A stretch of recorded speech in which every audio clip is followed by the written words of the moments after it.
Pengertian ontologi. Ontologi berasal dari bahasa Yunani, ont, yang artinya yang sungguh-sungguh ada atau bisa dikatakan kenyataan yang sesungguhnya. Dan logos artinya kajian tentang. Jadi, pengertian ontologi itu suatu kajian yang membahas sesuatu yang ada atau nyata. Ontologi juga membahas tentang asas-asas rasional dari kenyataan. Landasan ontologi atau sering juga disebut landasan metafisik merupakan landasan filsafat yang menunjuk pada keberadaan atau substansi sesuatu.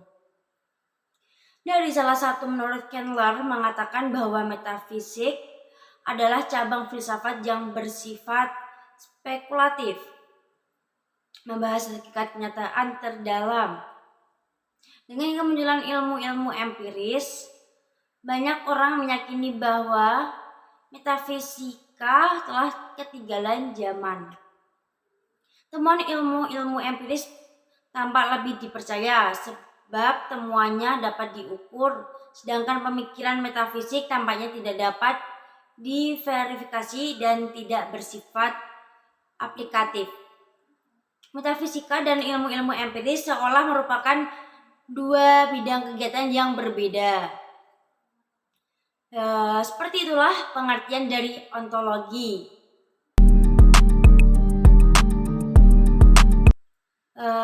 Manfaat ontologi. Manfaat ontologi yang merupakan salah satu kajian filsafat ilmu mempunyai berbagai manfaat, di antaranya sebagai berikut. 1. Membantu untuk mengembangkan dan mengkritisi berbagai bangunan sistem pemikiran yang ada. Yang kedua, membantu memecahkan masalah pola relasi antar berbagai eksisten dan eksistensi. 3. Bisa mengeksplorasi secara mendalam dan jauh pada berbagai ranah keilmuan maupun masalah, baik itu sains hingga etika.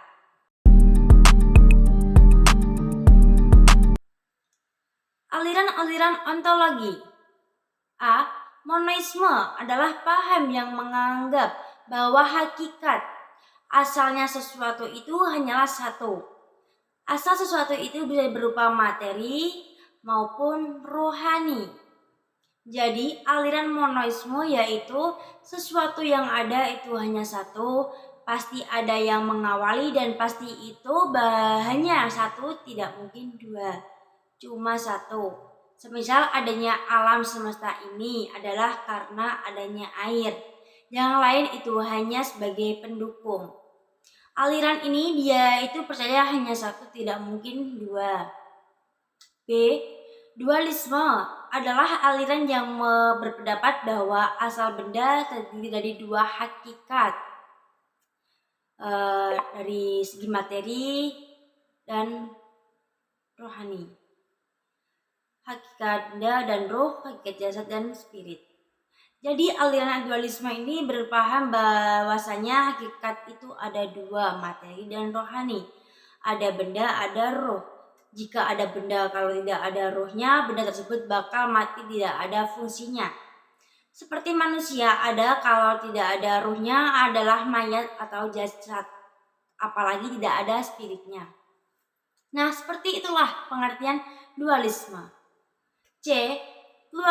Pluralisme adalah paham yang mengatakan bahwa segala hal merupakan kenyataan. Jadi, pluralisme sesuatu yang ada itu kita bisa lihat, bisa teliti. Nyata bukan mengada-ada, tapi itu nyata.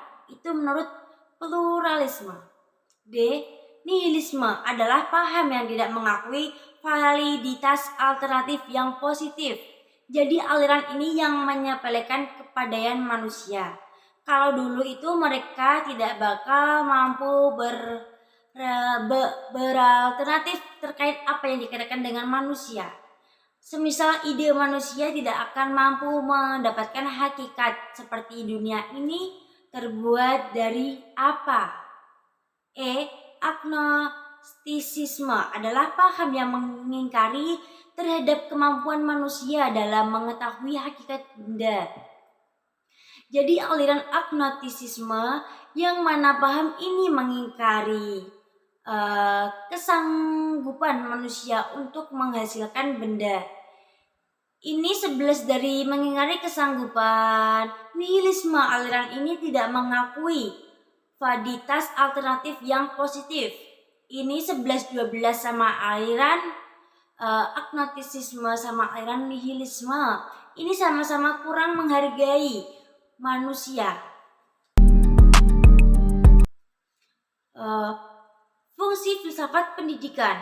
1. Memberikan wawasan yang bersifat komprehensif mengenai hakikat pendidikan. Kedua, menjadi asumsi bagi praktek pendidikan. 3. Memberikan pedoman kemana pendidikan seharusnya diarahkan yang dirumuskan dalam tujuan pendidikan. Keempat, membangun sikap kritis dan kemandirian intelektual di tengah-tengah teori pendidikan dan praktek pendidikan yang ada atau sedang berlangsung. Ada juga karakteristik filsafat pendidikan. 1. Bahwa proses berfilsafat dimulai dengan ketakjuban atau ketidakpuasan atau keraguan terhadap objek tentang pendidikan. 2. Permasalahan tentang pendidikan yang dihadapi filsuf selanjutnya dipikirkan oleh filsuf yang bersangkutan melalui prosedur berpikir tentang tertentu untuk mencari jawabannya. 3. Berpikir filsafat bersifat kontemplatif, artinya berpikir untuk mengungkap hakikat dari segala sesuatu tentang pendidikan yang dipikirkan. 4. Dalam rangka mengungkap hakikat segala sesuatu tentang pendidikan yang bertanyakannya, itu para filsuf berpikir dengan pola bersifat merangkum tentang apa yang sedang dipikirkan. 5. Dalam rangka berpikirnya itu para filsuf melibatkan seluruh pengalaman insaninya sehingga pemikiran mereka bersifat subjektif.